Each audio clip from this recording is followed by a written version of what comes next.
কে জানতো সেটাই হবে জীবনের শেষ তোলা ছবি। স্বামী, স্ত্রী আর ৩ সন্তান, একটা নিমিষে সব শেষ। একটা পুরো পরিবার চোখের পলকে হারিয়ে গেল ইতিহাসে। এমন নির্মম পরিণতি শুধু তাদের পরিবারের নয়, গোটা সমাজকেই যেন নাড়িয়ে দিয়েছে। আসলে এই ঘটনা যেন আবারও মনে করিয়ে দিল জীবনটা বড় বেশি অনিশ্চিত। জানেন, এই নিঃশ্বাস যেটাকে আমরা সবচেয়ে বেশি স্থায়ী ভাবি, কতটা অস্থির বলুন তো। তাই বেঁচে থাকার মানেই যেন আজকের দিনটাকে সম্পূর্ণভাবে বাঁচা। কে জানে আগামীকাল আদৌ আসবে কিনা।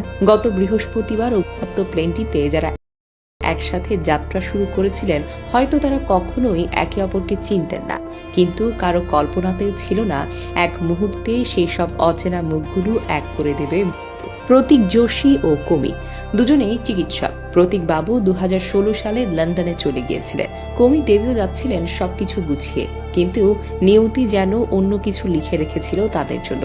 রইল শুধু একটি হাসি মুখের ছবি, একটি সেলফি, যেখানে আছে একটি সুখী পরিবারের শেষ মুহূর্ত। এই মর্মান্তিক দুর্ঘটনায় আরো একটি পরিবারের স্বপ্ন থেমে গেল। কিন্তু এমনই হঠাৎ করে সবকিছু থামিয়ে দিতে পারে স্বপ্ন দেখা, ফিরে আসার প্রতিশ্রুতি বা কারো অপেক্ষা। কেউ জানতেই পারল না সেই পাঠানো মেসেজটাই শেষ, কেউ তোলা ছবিটাই জীবনের অন্তিম স্মৃতি। আমরা যারা বাহিরে বসে এসব দেখি, তারা হয়তো কখনোই অনুভব করতে পারবো না সেই শেষ মুহূর্তে যাত্রীদের বেঁচে থাকার আকুতি, চিৎকার বা অসহায়তা। যারা প্রিয়জন হারিয়েছেন, তাদের কাছে প্রতিটি দিন হয়ে উঠবে যন্ত্রণার আরেকটি নতুন অধ্যায়।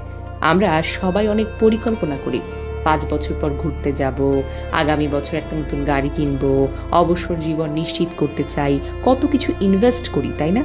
কিন্তু এই ঘটনাগুলো